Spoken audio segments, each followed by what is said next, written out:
Bonjour à toutes et à tous, aujourd'hui on se retrouve pour une toute nouvelle vidéo qui n'était pas du tout prévue à la base, honnêtement je m'attendais pas à ce que le trailer sorte aujourd'hui et à cette heure-ci. Et on parle bien évidemment du film Le Réveil de la momie de Lee Cronin, à qui nous devons, si je me trompe pas, le dernier Evil Dead, donc Evil Dead Rise. Honnêtement je connais pas trop le réal, le seul film que j'ai vu c'est Evil Dead Rise, donc je sais pas du tout ce que ça peut donner. Tout ce que je sais c'est que en tout cas la communication du film commence assez mal parce qu'il y a un mois et demi de ça. On apprenait justement qu'il y avait une projo-test qui avait eu lieu en interne et que James Wan y avait participé. Et James Wan, putain, décidément, j'ai du mal à prononcer son nom, excusez-moi.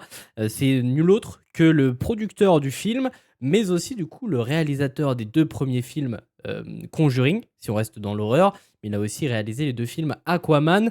Et visiblement, au vu de cette projo-test, James Wan n'a pas fini de regarder le film tellement c'était mauvais. Il s'est barré de la projo-test en plein milieu du film. Étant donné que c'est un producteur, donc il a implanté de l'argent et qu'il attend un retour sur investissement, le fait qu'il parte en plein milieu de la séance en disant que c'est de la merde, ça fait un peu peur, donc on verra ce que ça donne. En tout cas, le premier teaser qui est sorti il y a à peine un mois de ça avait l'air de donner plutôt envie. Mais bon, on va pas perdre plus de temps, c'est parti pour réagir au trailer du film Le Réveil de la momie. Je peux avoir 2 parts de pizza?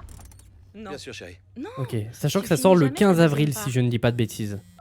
Allô? Longtemps pas si longtemps que Je ça. suis Madame Cannon. Je suis Il était temps chargé qu'on ait un d'affaires à trailer. l'ambassade des États-Unis. On a retrouvé votre fille Cathy. Elle est en vie. C'est vrai que ça raconte l'histoire d'une gamine qui a disparu. Très bien. Il est très important que vous soyez pleinement préparé à ce que vous vous apprêtez à voir. Par le studio qui vous a présenté Conjuring. Les seuls films qui sont bien chez Blumhouse. Forcément, il le montre à chaque fois. Papillon. C'est papa et Oh, On est là, chérie. j'ai l'air d'avoir passé un très mauvais moment, la pauvre gamine. On est là. Alors, ce que je vais dire, ça va être un enfer, mais ma fille ou pas ma fille, je vois qu'elle a cette gueule. Sarcophage vieux de 3000 ans. Je l'approche plus, la gamine. Elle va avoir besoin de notre aide et de tout notre amour. Combien d'autres vous en avez retrouvé? Fillette enlevée au Caire. 57. Combien étaient encore en vie? Qu'est-ce qui est arrivé à 57 Cathy? enfants avaient disparu. Qu'est-ce qui lui est arrivé pour de vrai? Porque solo tú, Señor de los milagros. Parle-moi. Solo tú, Señor de los milagros. Parle-moi. Puedes transformar lo imposible en realidad. Parle-moi. Dis-moi quelque chose. Amén. Oh. Et il a l'air d'y avoir un aspect surnaturel malgré tout. En fait, c'est pas un simple film La Momie. Oh, Ne t'en fais pas, Abuela. C'est sympa d'être mort, tu verras. je suis pas sûr de ça.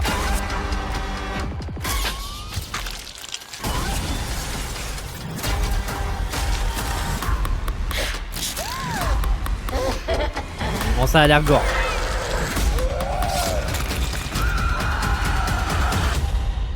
Je veux retrouver ma fille. Le Réveil de la Momie. Bon, je suis pas hype, mais honnêtement, ça peut être intéressant. Donc le 15 avril au cinéma.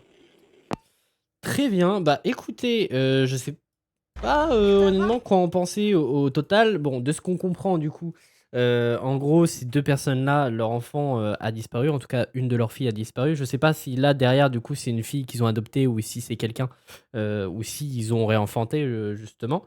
Mais du coup, une de leurs enfants ont disparu au moins. Et elle a été retrouvée des années plus tard. Combien de temps après d'ailleurs? Je crois que c'est 8 ans qu'ils disent. Je sais plus. Je sais plus combien de... Elle est en vie. C'est combien de temps après du coup que ça se passe? Il est très important que vous soyez pleinement préparé à ce que... Mais moi je suis désolé. Hein. Ma fille, ce que je dis c'est horrible. Hein. Mais ma fille ou pas ma fille, je vois qu'elle est dans cet état-là. Déjà je me pose des questions. Et je m'approche pas de la gamine. Je suis désolé. Hein. Je l'abandonne. Hein. Oh le père indigne que je ferais. Mais ok, bon ça a l'air gore.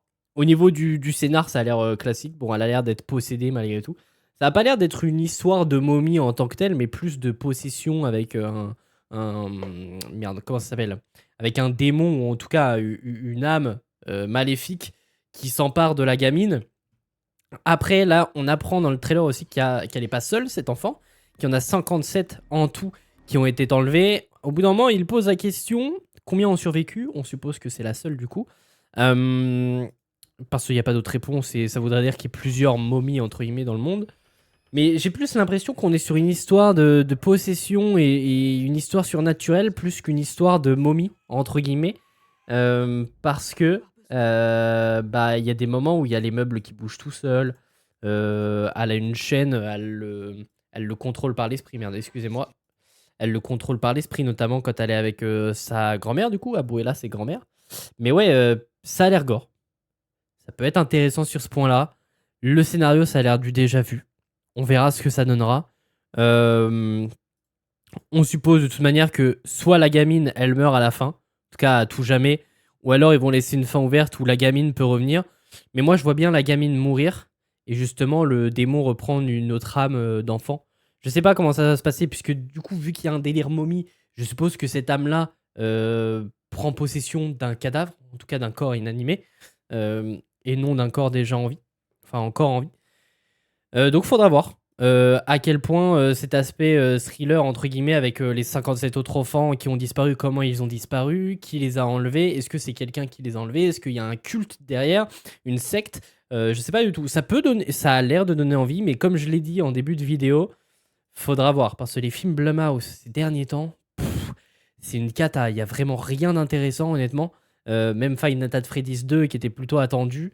Ça a pas mal divisé, en tout cas au niveau des critiques, encore plus que le premier. Déjà que le premier était pas terrible. Le 2, ça a été encore pire. Donc, faudra voir ce que ça donne. Au vu de ce que James Wan a fait et dit, ça peut être problématique. On verra ce que ça donnera le 15 avril au cinéma. Mais bref, en tout cas, j'espère que cette petite vidéo réaction vous aura plu. Si c'est le cas, n'hésitez pas à vous abonner. Ça me ferait extrêmement plaisir. Et puis, nous, on se retrouve très très vite pour de nouvelles vidéos. Et d'ailleurs, dès demain, pour la réaction au trailer de la saison 3 de House of the Dragon. Puisque c'est officiel, demain nous aurons le droit au premier trailer et j'ai très hâte. Bref, à très bientôt pour de nouvelles vidéos.